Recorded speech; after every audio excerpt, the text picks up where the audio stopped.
What if I told you that most companies overspend by 15 to 30% on their health plans and don't even realize it? And it's not because they're careless, but because the system is built to make the waste look normal. I'm Rich from Benesmart, and over the last decade, we've helped mid-sized companies stop that overspend without cutting benefits by targeting 5 specific areas.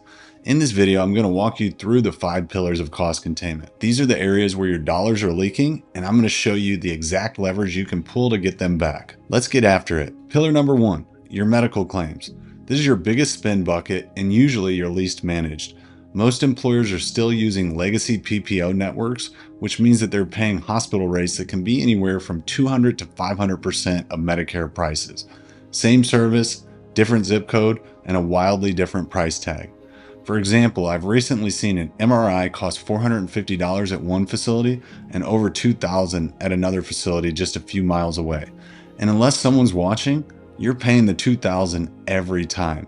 Here's how to contain that cost. Work with a TPA that gives you data access and claims transparency. Use steerage tools to send employees to high-quality, lower-cost providers. Benchmark your facility fees and flag your outliers early. Medical claims are manageable, but only if you can see what's driving them. Pillar number 2, your RX claims. Prescription drugs often account for 20 to 25% of your health plan spend, but they're responsible for some of the worst games in the industry. Why? Well, it's because your PBM, the pharmacy benefit manager, is often making money off both the cost and the volume of the drugs dispensed. We recently had a client paying $35,000 a month for just 3 drugs: Humira, Tremfya, and Avonex. When we investigated, we discovered 0 checks or controls on formulary placement or alternative therapies.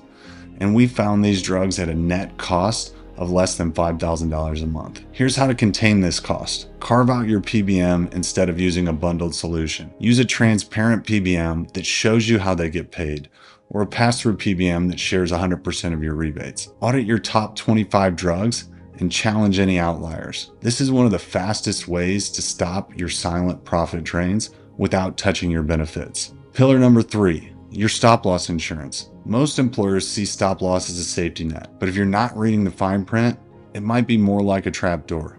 Let me explain. If your stop-loss contract allows for lasers, meaning that they can exclude high-risk individuals at renewal, you could end up eating those costs just when you need the protection the most. And even if you had a bad year, you could get hit with a 40 to 60% renewal increase with no alternatives because the market sees your group as damaged. Here's how to contain that risk. Work with a broker who negotiates stop-loss terms annually, not just your premiums. Watch for aggressive laser language or exclusion clauses. Consider using a captive or a self-funded structure that gives you more control and more upside. Stop-loss shouldn't be a set it and forget it. It needs to be reviewed just like any other contract on your books. Pillar number 4, target the 5%. Did you know that roughly 5% of your employees will drive over 50% of your plan's spend?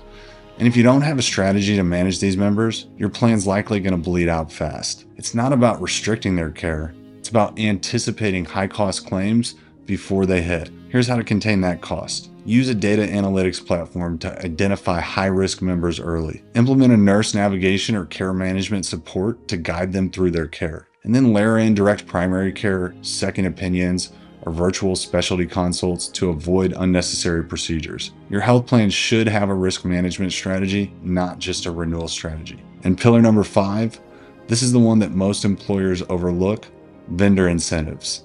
This could also often be the most damaging. If your broker gets paid more when you spend more, you don't have a partner, you have a conflict of interest. Same goes for your TPAs who bundle everything under one roof, or PBMs who don't disclose rebates. Here's how to align those incentives. Number 1, demand full compensation transparency from every vendor.